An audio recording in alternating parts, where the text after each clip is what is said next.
মা, রেস্টুরেন্টে চলো, ব্রেকফাস্ট করব। রেস্টুরেন্টে না গিয়ে বরং আজকে আমি খাসির মাথা দিয়ে এত মজার ব্রেকফাস্ট তৈরি করব যে রেস্টুরেন্টের রাস্তাটাই ভুলে যাবি। তাই? ওকে মা, then start to cook our recipe. সেই জন্য দেখতে পেলে চুলায় বসিয়ে দিলাম একটি ফ্রাই প্যান, আর তাতে মুগ ডালটা খুব ভালো করে ভেজে নিয়েছি। এবার মুগ ডালটা খুব ভালো করে আবার ধুয়ে সাইডে রেখে দিব। আর এদিকে দেখো খাসির মাথা নিয়েছি। খাসির মাথাটাকে খুব ভালো করে ধুতে হবে, কিন্তু খাসির মাথা অনেক আঠালো একটা ব্যাপার থাকে, তো সেই জন্য ভালো করে ধুয়ে নিতে হবে। আমি খুব ভালো করে ধুয়ে নিয়েছি। আর তারপর সরাসরি চলে গেলাম চুলায়, বসিয়ে দিলাম একটি প্যান, আর তাতে পরিমাণ মতো তেল গরম করে তেজপাতা এবং গরম মশলা ফোড়নে দিয়ে এখানে দিয়ে দিলাম বেশি পরিমাণে পেঁয়াজ কুচি। এবার পেঁয়াজ কুচিটাকে হালকা ব্রাউন করে ভেজে নেব। পেঁয়াজ কুচি হালকা ব্রাউন করে ভাজা হওয়া পর্যন্ত অনবরত নেড়ে চেড়ে ভালো করে ভেজে নিব। আর তারপর এখানে অ্যাড করে দিব পেঁয়াজ, রসুন, আদা একসাথে ব্লেন্ড করে রেখেছিলাম, সেটা দিয়ে দিলাম। দিয়ে আবারও খুব ভালো করে কষিয়ে নিব যতক্ষণ পর্যন্ত না পেঁয়াজ, রসুন, আদা থেকে সম্পূর্ণ কাঁচা গন্ধটা চলে যায়। তো দেখতে পাচ্ছ আমি কিন্তু অনবরত নেড়ে চেড়ে খুব ভালো করে কষিয়ে নিয়েছি। এরপর যে আমার পেঁয়াজ রসুনের যে কাঁচা গন্ধ সেটা চলে গেছে, আর সেই জন্য এখানে আমি অ্যাড করে দেব কিছু গুঁড়ো মশলা। প্রথমে দিয়ে দিলাম হাফ চামচ হলুদ গুঁড়ো, হাফ চামচ শুকনো মরিচের গুঁড়ো, 1 চামচ একদম উঁচু করে ভরে ভরে ধনে গুঁড়ো এবং জিরে গুঁড়ো দিয়ে দিলাম। এবার এখানে অল্প পানি দিয়ে মশলাটাকে খুব ভালো করে কষিয়ে নেব, যেন শুকনো মশলাগুলো পুড়ে না যায়।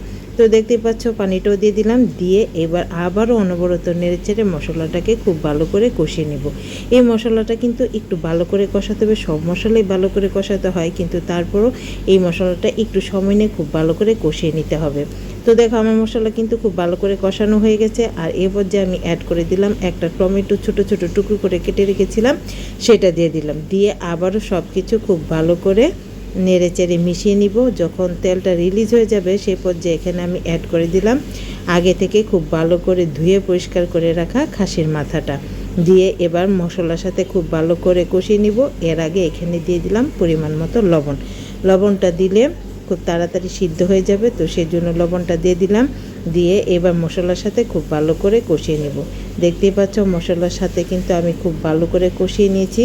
এরকম খুব ভালো করে কষিয়ে নিতে হবে, একটু সময় ধরে কিন্তু ভালো করে কষাতে হবে। আমি অবশ্যই কেটে তোমাদের সাথে প্রেজেন্ট করেছি, কারণ সম্পূর্ণটা তো দেখানো সম্ভব না। তো দেখো অল্প পরিমাণ পানি দিয়ে এবার ডাকনা দিয়ে ডেকে এটাকে আমি সিদ্ধ করে নিব। আর সিদ্ধর মাঝে মাঝে কিন্তু ডাকনাটা খুলে এভাবে একটু চেক করে নিতে হবে, মানে একটু নেড়ে চেড়ে দিতে হবে যেন তলায় ধরে না যায়।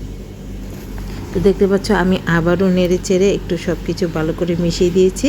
এবার ডাকনা দিয়ে ডেকে রান্নাটা করে নিব যতক্ষণ পর্যন্ত না মাথাটা পুরোপুরি সিদ্ধ হয়ে যায়। তো এই পর্যায়ে কিন্তু আমার মাথাটা বলতে পারো পুরোপুরি আমার না, সরি, খাসির মাথাটা খুব ভালো করে সিদ্ধ হয়ে গেছে। নেড়ে চেড়ে সব কিছু আবারও ভালো করে কষিয়ে নিয়েছি। আর কষানো হয়ে গেলে এ পর্যায়ে আমি অ্যাড করে দিব পরিমাণ মতো পানি। পানিটা একটু বেশি করে দিতে হবে, কারণ আমাদের ডালটাও তো সিদ্ধ হতে হবে। ডালটা সিদ্ধ হয়ে যেন গ্রেভির পরিমাণটা একদম মাখো মাখো হয়, সেটা বুঝেই পানির পরিমাণটা অ্যাড করতে হবে। তো দেখতে পাচ্ছ আমি কি পরিমাণ পানি অ্যাড করে দিলাম। আর এটা কিন্তু অবশ্যই গরম দিতে হবে, একদম জলে ফুটন্ত পানিটা দিবে, তাহলে খেতে বেশি ভালো লাগবে। ঠান্ডা পানিটা না দিয়ে অ্যাভয়েড করে অবশ্যই গরম পানিটা দিয়ে দিলাম। এবার এখানে আমি যে মুগ ডালটা ধুয়ে ভালো করে রেখেছিলাম সেটা দিয়ে দিলাম। এবার মুগ ডালটা দিয়ে নেড়ে চেড়ে ভালো করে মিশিয়ে তারপর ডাকনা দিয়ে ডেকে মুগ ডালটাকে সিদ্ধ করে নিব।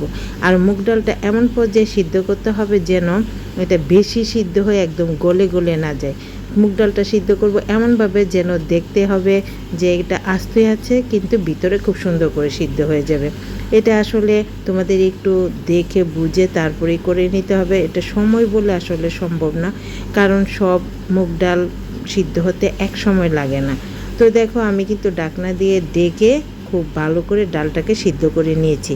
আর আমি তোমাদের একটু তুলে দেখিয়ে দিচ্ছি, দেখতে পাচ্ছ আস্ত আছে, কিন্তু এটা কিন্তু ভিতরে খুব সুন্দর করে সিদ্ধ হয়ে গেছে। এইভাবেই সুন্দর করে সিদ্ধ করে নিতে হবে।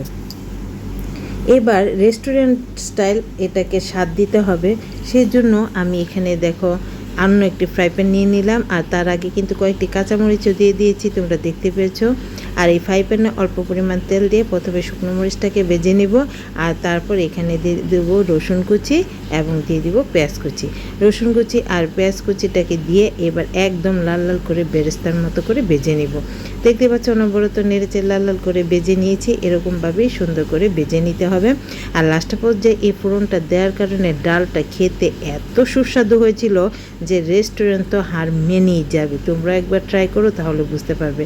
তো দেখো এখানে 1 চামচের মতো গরম মশলা দিয়ে দিলাম, আর আরও একটু আমি এখানে লবণ দিয়ে দিলাম। লবণটা দিয়ে সব কিছু ভালো করে মিশিয়ে এবার যে পেঁয়াজ রসুনটা আমি ভেজে রেখেছিলাম সেটা দিয়ে দিব, দিয়ে সাথে সাথে ঢাকনা দিয়ে ডেকে দিব যেন ফোড়নটা খুব সুন্দরভাবে ডালের সাথে অ্যাড হয়ে যায়। তো দেখো ফোড়নটা দিয়ে দিলাম, দিয়ে এবার ঢাকনা দিয়ে ডেকে দিলাম। বাস এবার আর কিছু না, শুধু গরম গরম পরিবেশন করব। তো দেখতে পাচ্ছ কালারটা কতটা সুন্দর হয়েছে, বিশ্বাস করো দেখতে যতটা সুন্দর হয়েছিল খেতে তার থেকে আরও অনেক অনেক বেশি। আর এটা খাওয়ার পর আমার মেয়ের কি কোনো অংশে মনে হবে যে এটা রেস্টুরেন্ট না বাড়ি বলো তো? না মা, সেই মজা। রেস্টুরেন্টের থেকেও বেশি মজা। একবার বাড়িতে ট্রাই করো তাহলেই বুঝতে পারবে। তো কেমন লাগলো আমার আজকের রেসিপিটা কমেন্ট করে জানিও, আর ভালো লাগলে বেশি বেশি শেয়ার করে দিও। সবাই ভালো থেকো, টাটা।